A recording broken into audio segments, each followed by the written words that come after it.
kita linuteng kidung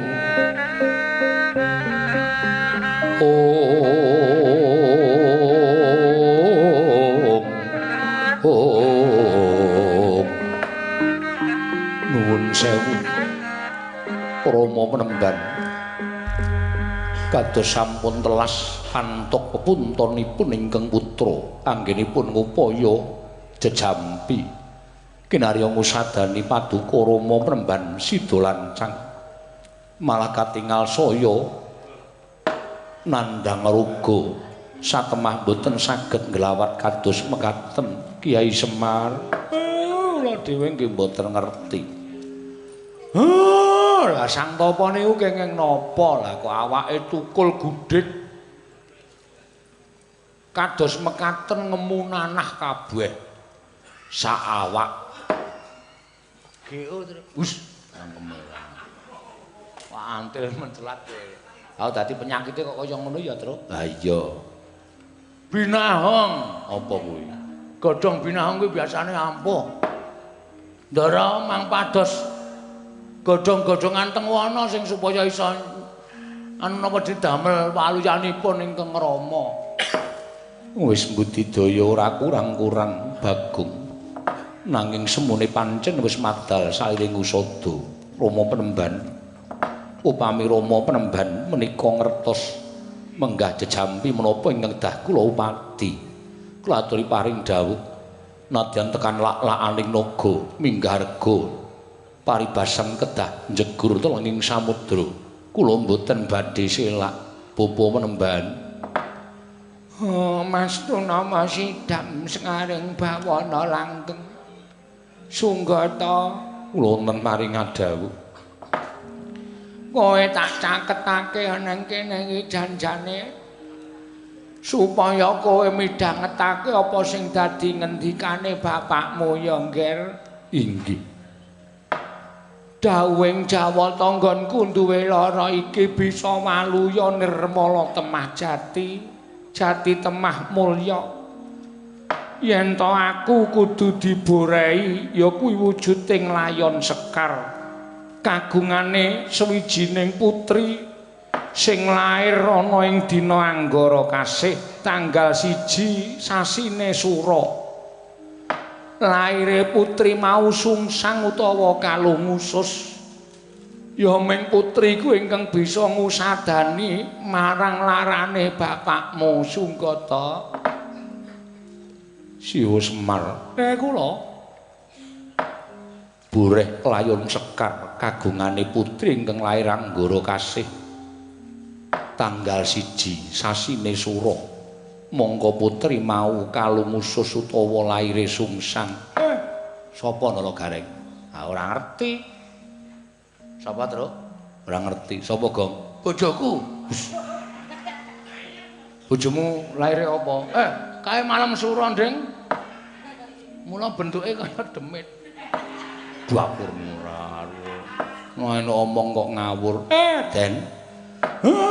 Mboten wonten putri ingkang remen boboreh layon sekar. Saenget kula lho. Saenget kula kejawi dasaripun lairipun tanggal 1 Sura tur laire sungsang tegese kalungusus dinane Anggara Kasih menika namung putri saking Mandura.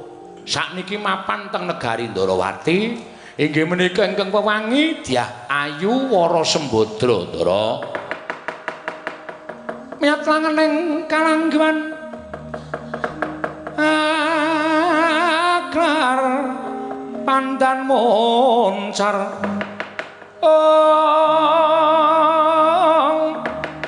Tinon ler kakonang surem sorot etan padang. Kasoran bacaring purnameng kekono dasari mongso katiga.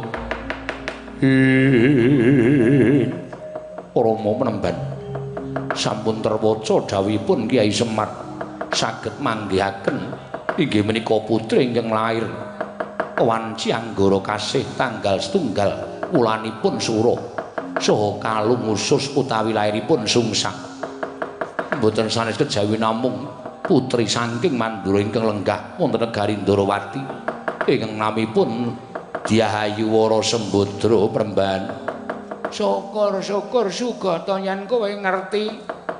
Malah babar pisan aku titip gendhaga iki ya aturna marang putri sing jeneng Wara Sembadra. Nanging gendhaga iki aja nganti dibuka sapa wae wonten ingkang prisa ya mung Sang Diayu Wara Sembadra mau tok aja nganti wong liya padha ngerti. Mekaten Premban maragake tampan ana ya ngger Cah Bagus kula nyuwun pamit medal pasilan sing ati-ati aja kaya bocah cilik Sunggata. Leng-lengeng driya mangungkung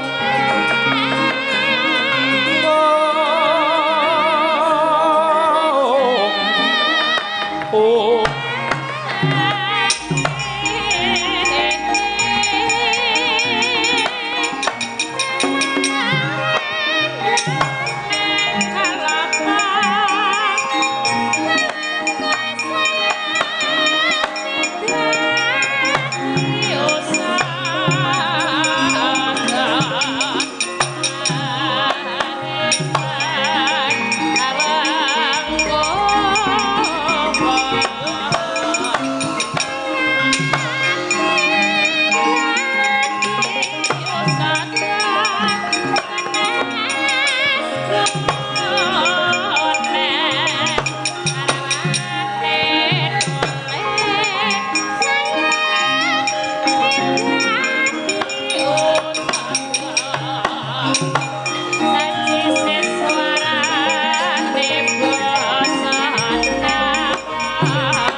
tengaraning ajurit gong makuru gongso tetekaya butula war pandriting turangga esti ladal oh Mas Tunama sidam skaring bawuna langgeng nganti kekalangan Maloya nggonku ngupaya marang satriya ingkang tinangisan dening adiku wadon ya kuwi si Pratala Retna nggone kepengin winengku garwa ya kuwi wong enom saka pertapan Banjarmlaki kang aran Bambang Sunggata. Monggo aturi adiku wadon Pratala Retna ciri getheke satriya mau yen to ditutke Panakawan papat cacahe. Mongko ndak sawang iki ana nom-noman ingkang ditutke Panakawan papat cacahe. Mbok menawa iki keparenge sarta wis pinesti dadi jodho dhawuhe adiku Pratala Retna. Raden ndak suwun mandheg sedhela aku putut Sidalamung merpeki marang jengandika Raden ingkang ditutke Panakawan papat cacahe Raden.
maruta saking godha sang kala yen amutusa sang Sri Siwa Semar kula ndara ana wewujudan titaing Ubatara ingkang merpeki kelawan lakuning Bambang Sunggata.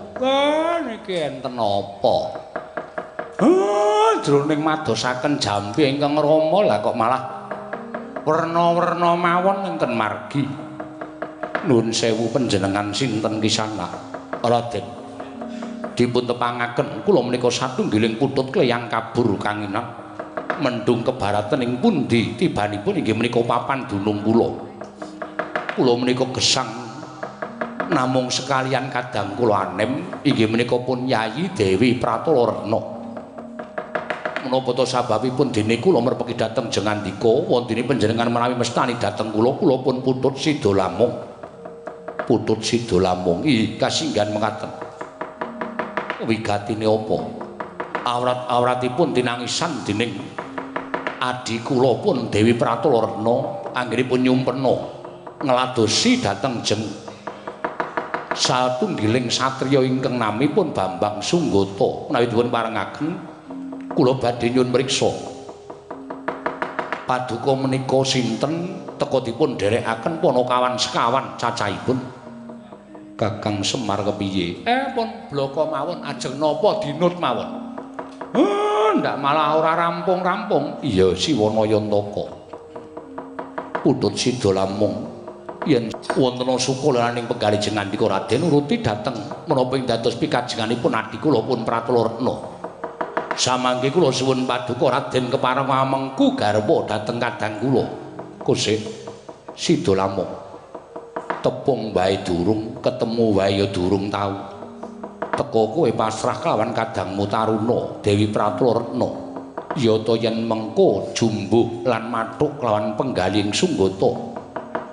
Yen to nganti ora cocok lan ora gathuk apa kang dadi atine Bambang Sunggata kepiye nggone bakal nglakoni ora ana wong kang mangun bebrayan tanpa landhesan rasa tresna lan rasa gathuk ngantaraning siji lan sijine ngeling ana lamun keplok kuwi ora mung tangan siji nanging kudu tangan loro mula kang sangka kuwi luwih becik apa ora mbok tepungake dhisik antaraning Sunggata lan adimu Pratala Retna. Kula aturi mas paosaken Raden.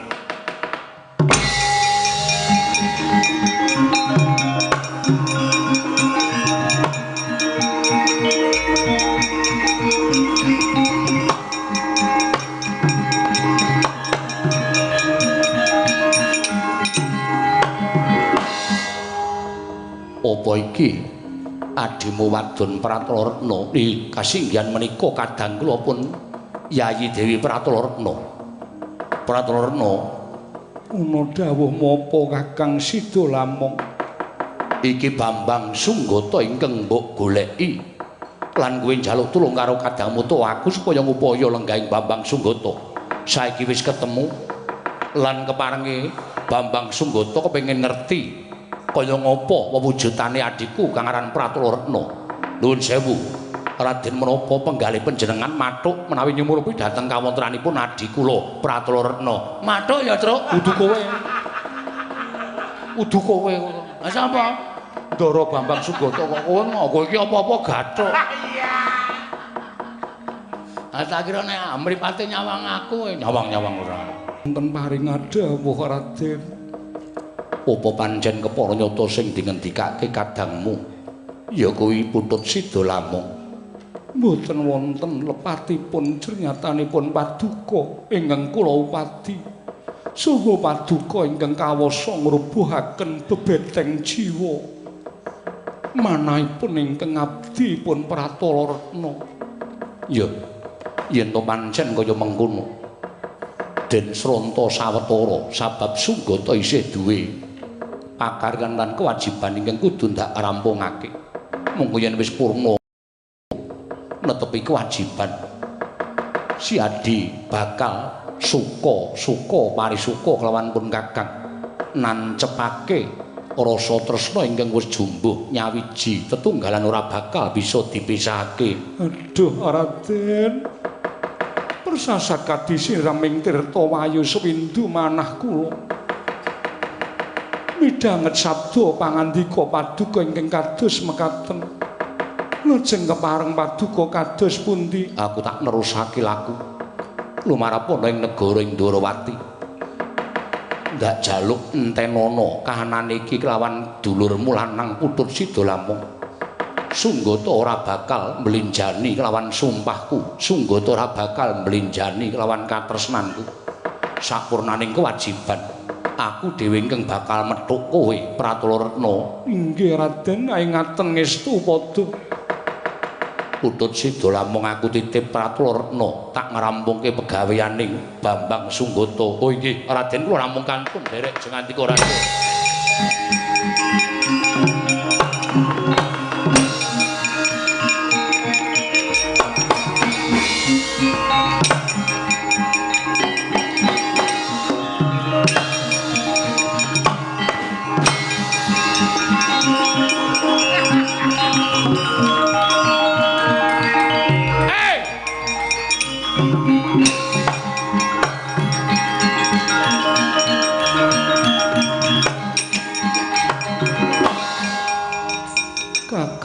Kakang Putut Sidolampung.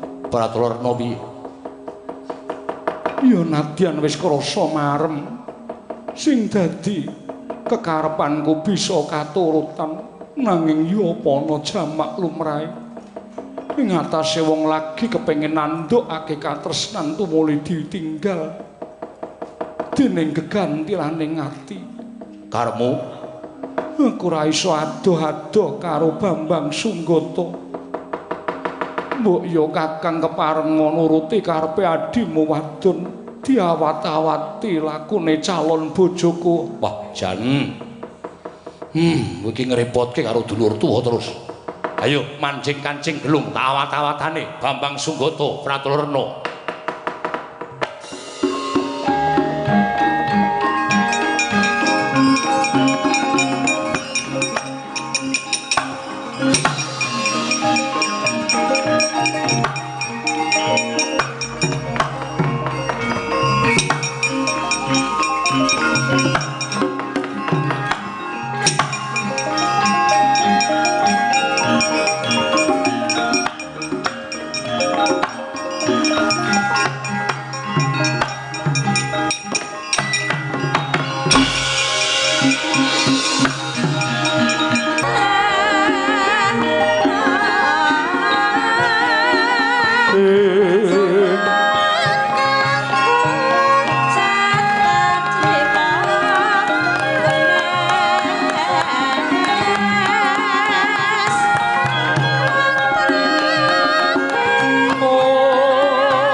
tinetraning uga rapuh sataning kokila ring kanikara sakatar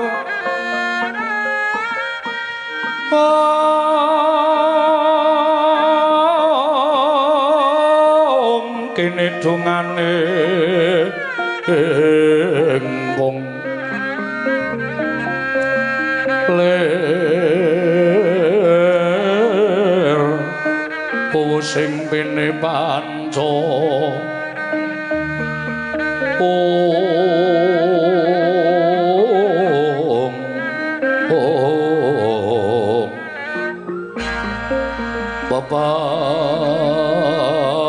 toking hayam wono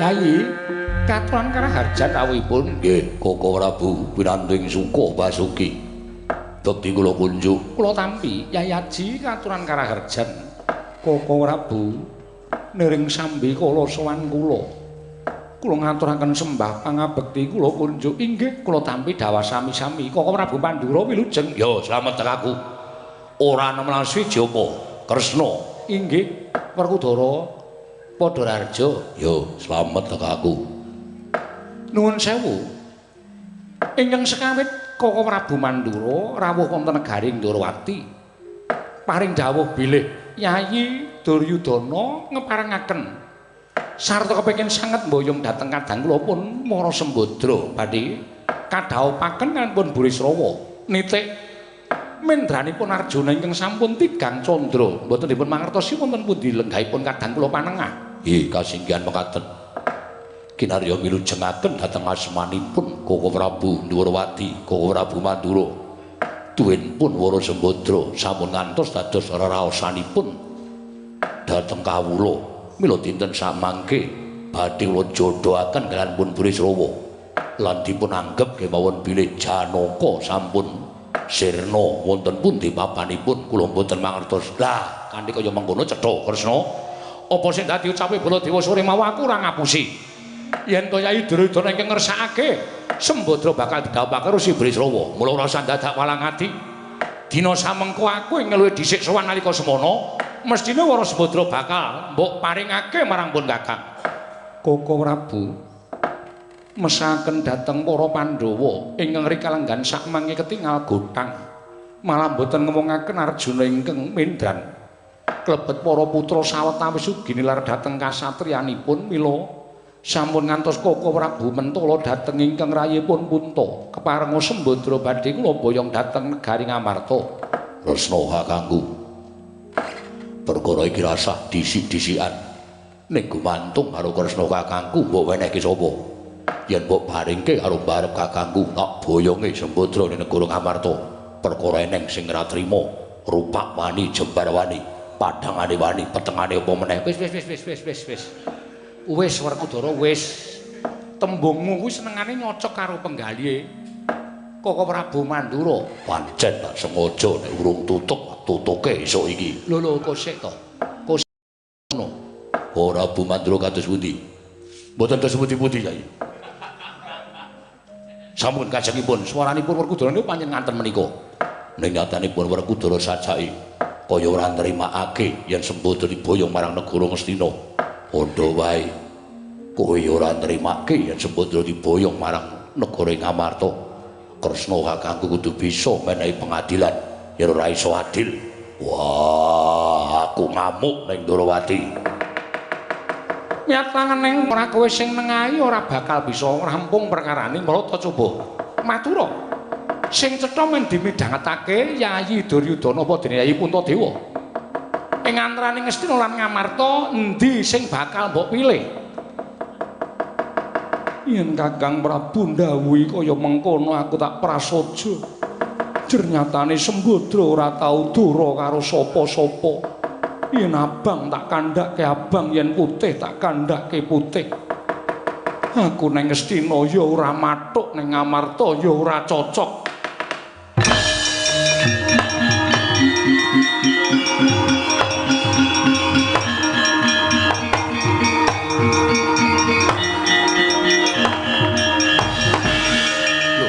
Sembadra, tembungmu ingkang mengkono mau bakal mbibiti dumadining panca bakah antaraning Ngastina lan Ngamarta.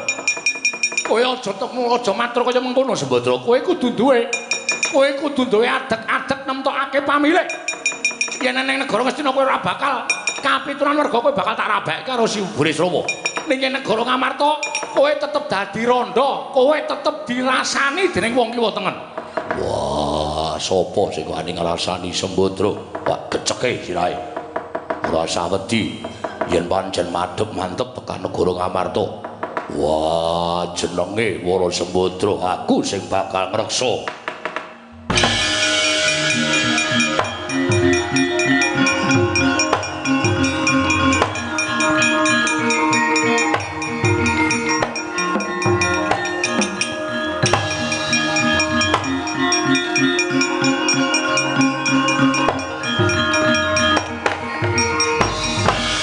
Ridho mangawur-awur-wurahan tengaraning ajurit kong maguru kong sata tekaya Batara. Iki eneng nom-noman sumaning negara Indrawati. Iki sapa? Kowe sapa, Nggir? Nuwun sewu sinuwun. Menawi dipun keparengaken, kula menika wingking saking pertapan Banjarmlati. Atmajanipun Begawan Sida Lancang.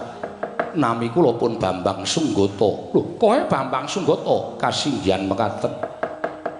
Wigatine apa dene kowe sowan ning negara Ndrawati?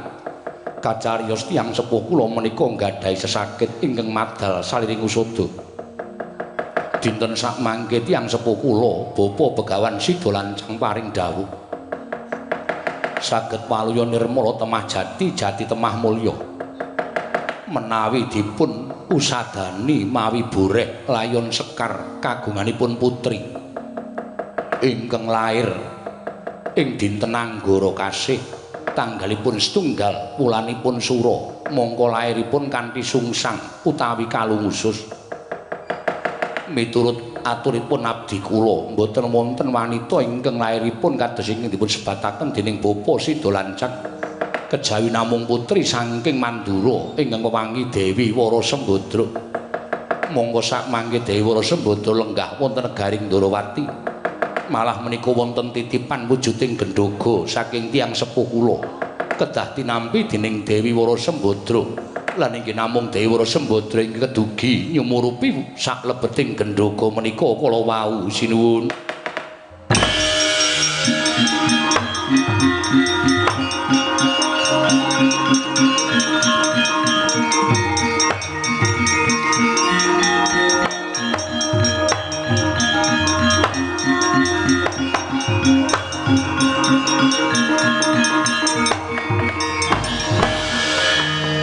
Sunggata kula ndhawuh Sang Dewi. Apa iki gendhoga sing diparingke bapakmu menyang aku? Inggih kasinggihan mekaten. Namung Sang Dewi ingkang dipun parengaken nyumurupi lebeting gendhoga menika Sang Dewi. Bumi gunjang ganjing langit kelap-lapaton. Lir kincanging risang mawet gandrung kejot enggalih sang lara ireng ya Sang Bratajaya. Dupyambuka tutuping gendhoga ing mriku katingal busananipun ing neraka nenggih Sang Arjuna. Dadi pepes bayu kang tapis penggaling Wara Sembadra doh nyana crak nyana wis mestani bilih ingkang neraka sampun dumugi ning sirna. Parandening mangke dereng ngantos kawiyos pangandikaning Sang Dewi Wara Sembadra pyak patih Udawa.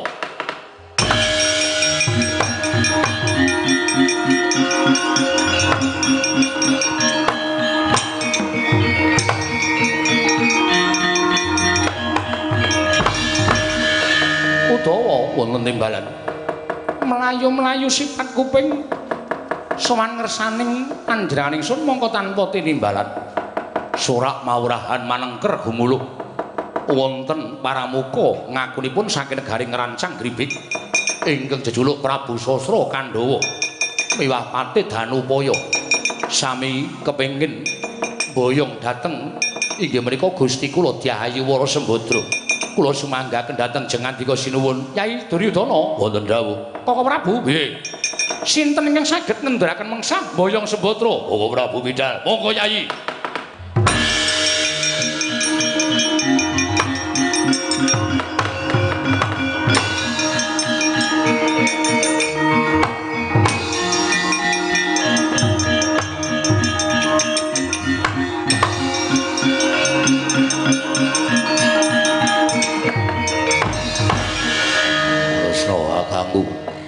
Kuwi jenenge ora adil sing mbok dawuhi ngundurke mungsuh ming Duryudana karo Baladewa yen nganti kelakon ngundurke Prabu Sasra Kandhawa Sembadra bakal dadi kukupaning wong Astina. Werkudara, nggih.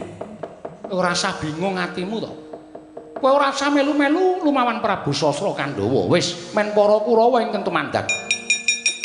Kumandel kapitaning pun Kakang Kurawa ora menang karo Ratu Ngrancang Gribik. Wah, ora percaya ayo ditonton.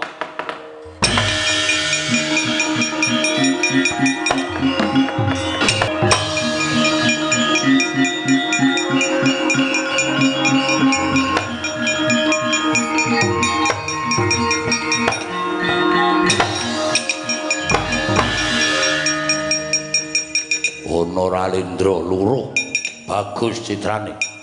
Ditepungake wae. Nalindra Ngrancang Gribik Prabu Sasra Kandhawa. Iki sapa? Nalindra Ngastina Prabu Duryudana. Ora mundur saka negara Ndarawati. Kelakon tinjung akhirat nyawamu Maraja Banen Ratu Ngastina. Ora bakal tak tinggal loncat gene marganing patimu.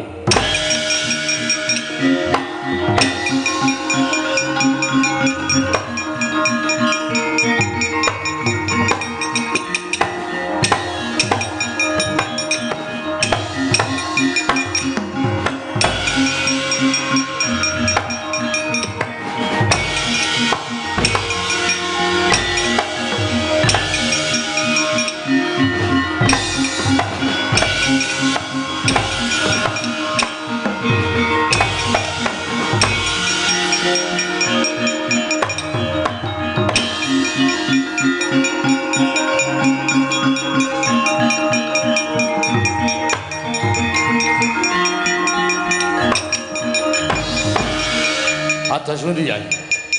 Oh Prabu, tiyangipun bebasan boten tanding kaliyan ingkang rayi. Nanging tenaganipun ngedapi-dapi. Lho, Yai Prabu Ngastina kawon. Iya, kula sumanggaken. Kula atus mika. Sasra Kandhawa nata mandura tantangan legane ati.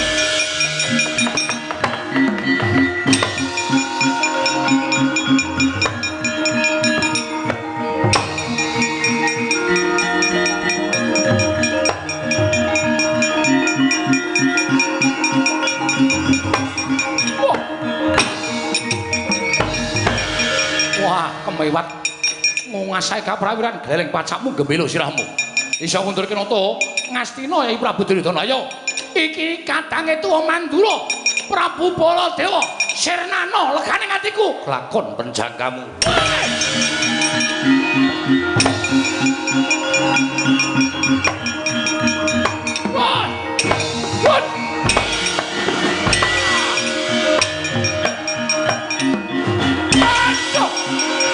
Ayo amuk wong Ndarawati.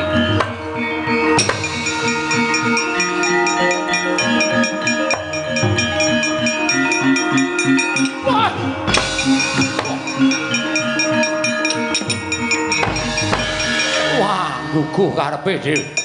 Madal saring pusaka. Wulet kulite atos balunge. Ora kena disonggenting Nyai Duryudana.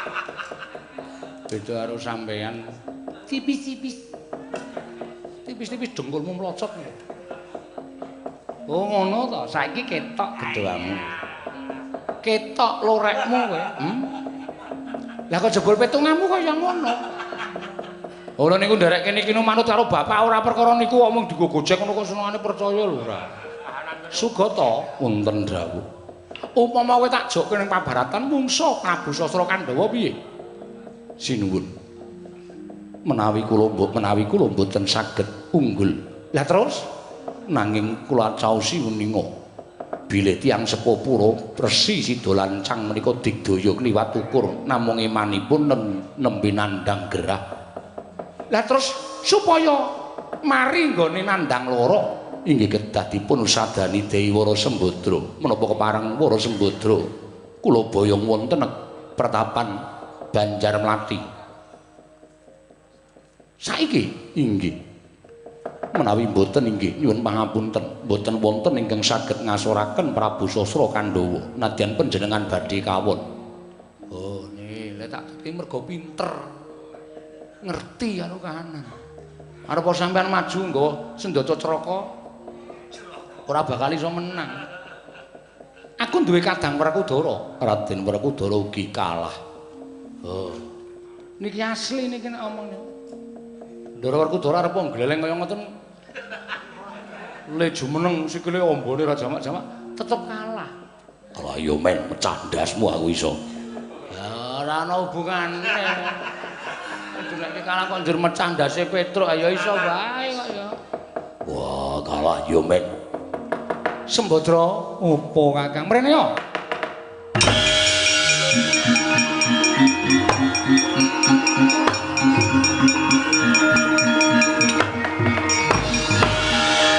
Kowe arep dijak ning Banjarmlati disuwuni supaya ngusadani laraning Sidolancang.